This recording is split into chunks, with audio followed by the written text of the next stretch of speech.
Hello, my children. Welcome to Model Railroading Heaven, the Chicago Burlington and Quincy Railroad, and the Chicago and Northwestern Railway in Wyoming. I'm Mark Pruitt, minor deity. Okay, please don't be offended, anyone. I'm just messing around with the video editor. Actually, I'm Mark Pruitt, Douglas telegrapher. Today is April 3rd, 2025, and this is layout update number 65. During the month of March, I completed 4 more tank cars, made some modifications to the Lander benchwork, took some wide shots of the layout from unusual locations, worked on the scenery around Powder River, and added some lights in Douglas with the help of Steve from Evanston. I also lost a fight with a ladder, resulting in me being laid up for several days and forcing a postponement of the operating session. We left off on the layout last month with the crown, cork, and seal spur having been laid. Early this month, I wired it in. Ever since I installed the Lander benchwork 2 years ago, I've been concerned about how it would impact operations in Grable. The Lander benchwork is so wide it makes reading car numbers on the back tracks in Grable very hard. The numbers are often blocked by cars on tracks nearer the aisleway. This will be even worse when the fascia, which will extend below the stringers about an inch or so, is added. Since the track plan for Lander has some extra width, I decided to narrow the benchwork slightly. I started by removing the stringer on the center section of the benchwork and cut the joist length down by about 2.5 inches. Then I reinstalled the stringer. I only did the center section for now. I wanted to get some feedback from the Grable yard operator at my next operating session before I did the rest of the benchwork. The final steps for now were to clamp some styrene in place to simulate the fascia's lower edge and staple some cardboard to the top of the benchwork so you can't see in over the top. Once I get feedback from the operators, I'll finish the benchwork adjustments. I can narrow it a bit more, about another 1.5 inches if necessary.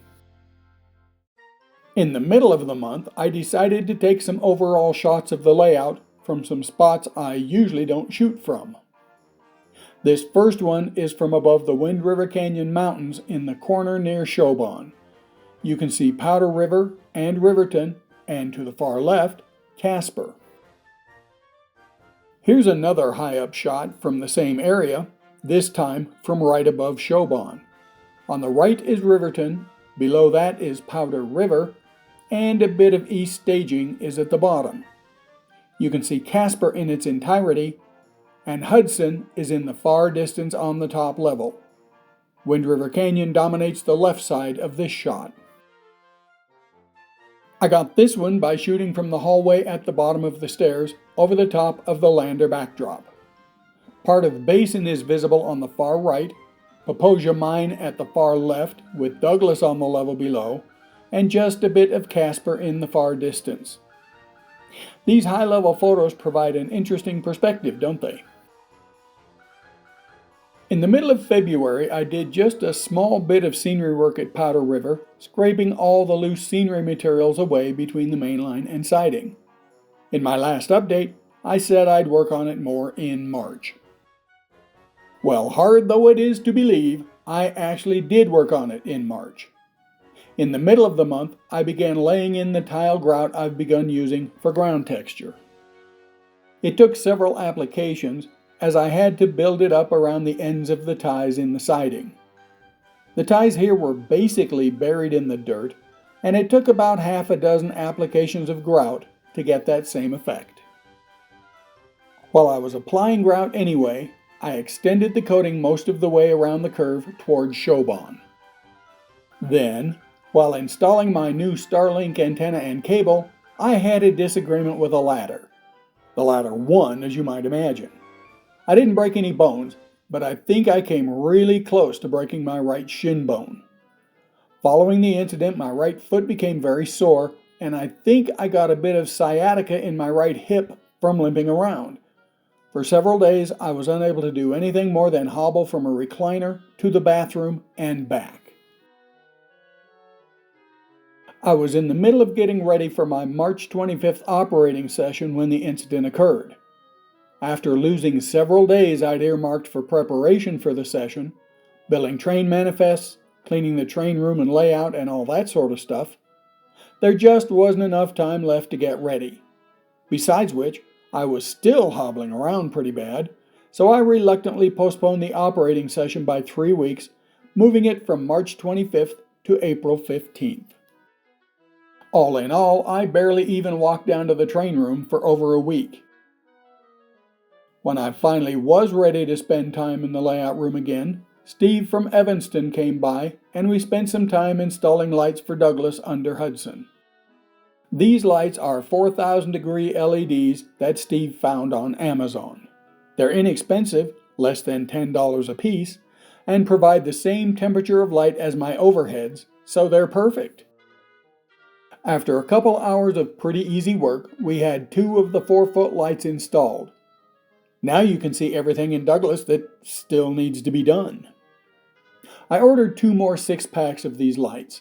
2 will be installed under Riverton to light Powder River, and 3 or 4 under Lander to light up Grable. The remainder will be used for Cody when I get that area built. After Steve headed for home on the 28th, I got back to work on Powder River again. First I added static grass, mostly 2mm, but also some 4 and 7mm patches, to the area between the tracks. Then I added a few grass clumps. I still have a bit more to do, a few more grass clumps and a ground foam bush or 2, but from what I can tell, the area had mostly grasses and very few bushes. I'll need to weather the track with some black streaks and such between the rails, then I'll ballast the main line. Sagebrush in the whole area will come a bit later. The last thing for March was the addition of these 4 oil tank cars to the layout. They were done early in the month. They're all Proto 2000 kits, and not the time saver versions. That means each one took around 5 hours to complete. The only thing I have left to do on them is to replace the Code 110 wheels with Code 88 wheels as soon as the Code 88 wheels arrive. All 4 of these and the 2 Conoco tank cars I did in February need the wheels changed out. And believe it or not, that brings us to the end of this update. Short one, I know. In April, I'm going to try to install the lights under Riverton and maybe Lander. We have the delayed operating session, April 15th. I'm hoping most of the regulars will be able to attend, but I know at least one person, Steve, won't be here because of other commitments. I'm hoping most other folks can attend. I might try to start scratch building Schultz Walter Company Grocer's warehouse in Casper. It's about time some more structures began appearing on the layout. And depending on comments I get from the operating session, I'll do the final revision to the Lander benchwork. Thanks for watching, everyone. Stay healthy, stay safe, and I'll see you next month.